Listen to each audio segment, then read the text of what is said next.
Right, here we are, Pain Base. This is really another speed map, a hell speed map. It was made to fill in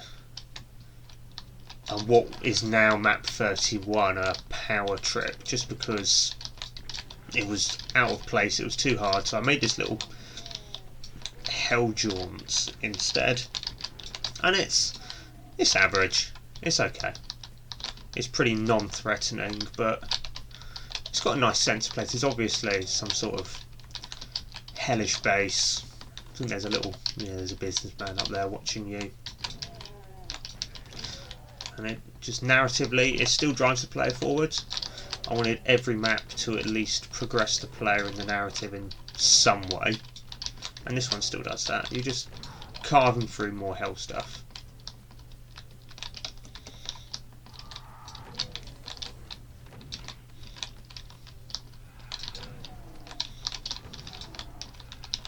I believe there's an arch file. Oh no.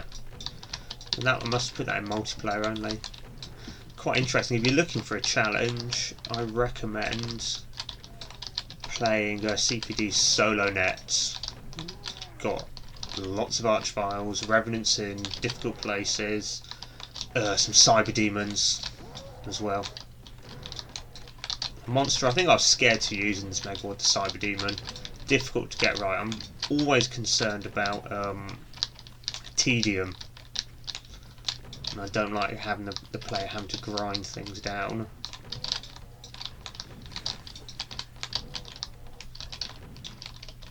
There is a little secret down here. Pretty simple one. Rewarding though.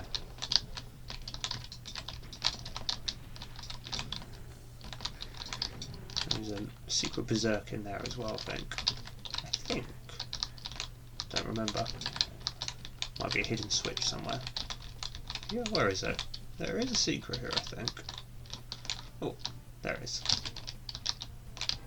It gives us the berserk. And this links back here. This is a really easy example of interconnectivity, isn't it? Is that obviously I could have just lowered this wall down a tiny bit and left this as dirt, but I just put a lift in because why not? And you open your map up in interesting ways. There's a chain gun here for single play. Maybe this map has too many lifts though. Maybe too many lifts. Lifts do slow the player down. Always go for fast lifts if you can. Because the map's not meant to be slow or atmospheric. Go in here, this crazy room here. This is very episode 3, isn't it?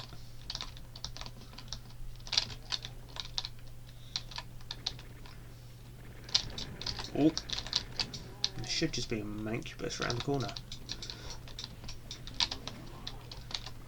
In SoloNet there is there's an arch file here.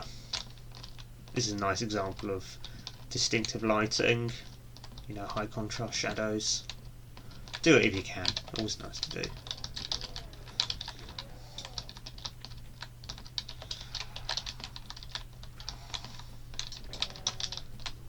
Here we got our first proper fight.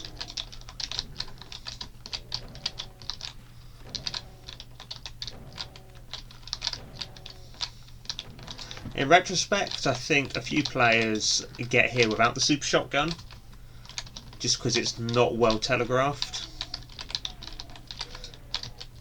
So I think if you want the player to have a weapon, make sure they definitely get it before the fight, though they can't miss it.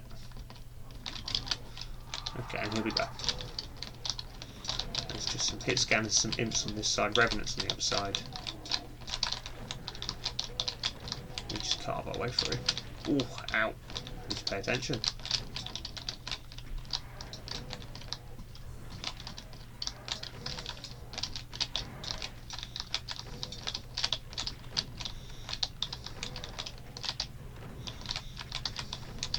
Ooh.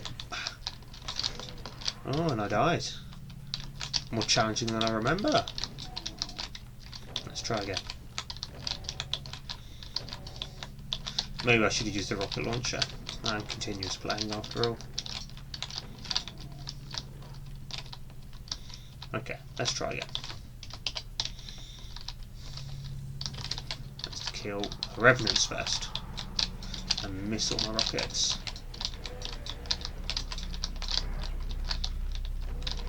Ooh.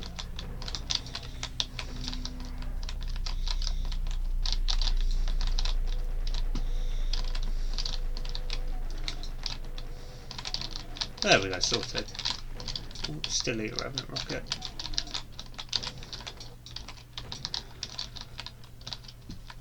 So of course in this arena, well, you're not actually quite trapped in, but you want to stay to get the key, so you've got to hit that switch and stay in the fight. But it works quite well because you've got the ability to drop down here. So I think I might have explained it previously, I don't remember, that it's nice to give the player an opportunity to escape, but then they're at another disadvantage because then they'll be attacked from the high ground instead, and they've only got this bit to get up. So they can escape, but then they're kind of stuck down here for the rest of the fight.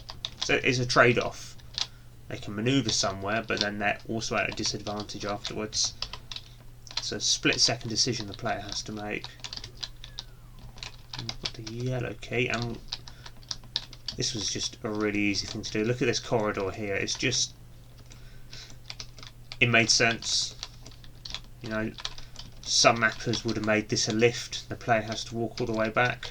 But if you can, if you've got the blank space for it, just make a corridor back. They flow really well. And we get in here. Kind of gross blood room. Lots of mancubi.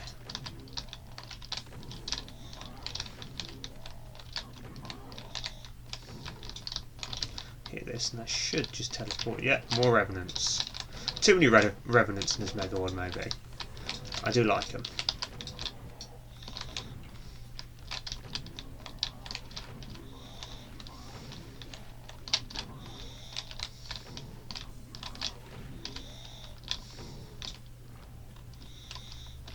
And should be chain gunners, yep.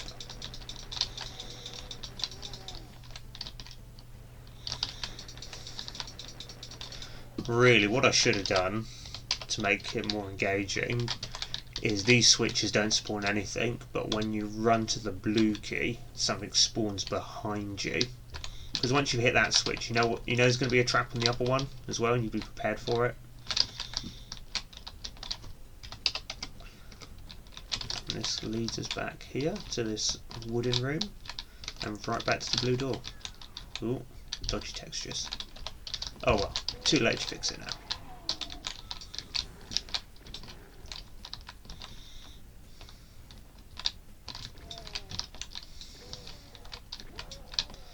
And then we get trapped in here.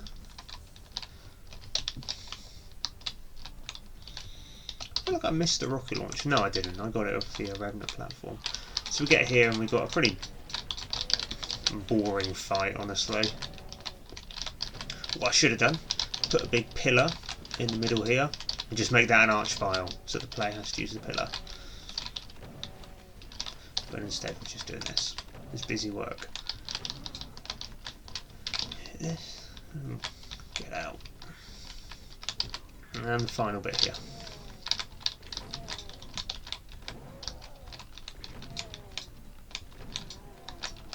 Nice ascent to the top. This was I got the idea after playing Eternity, or one of the ice maps, map 13. It's got like a big circular staircase, and you'll see what happens when we hit the switch. Like, it lowers down. Now I couldn't get the lowering just right.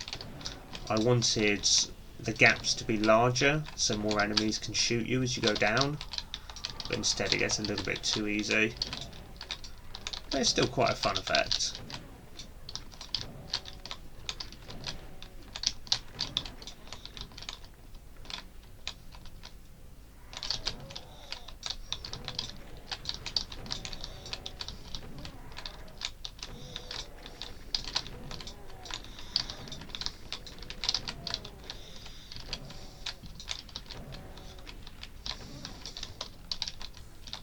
Just do all these two, and then we're done.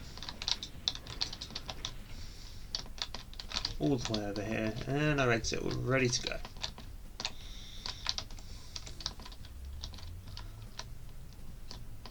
Well, there we go, that is map 16 done.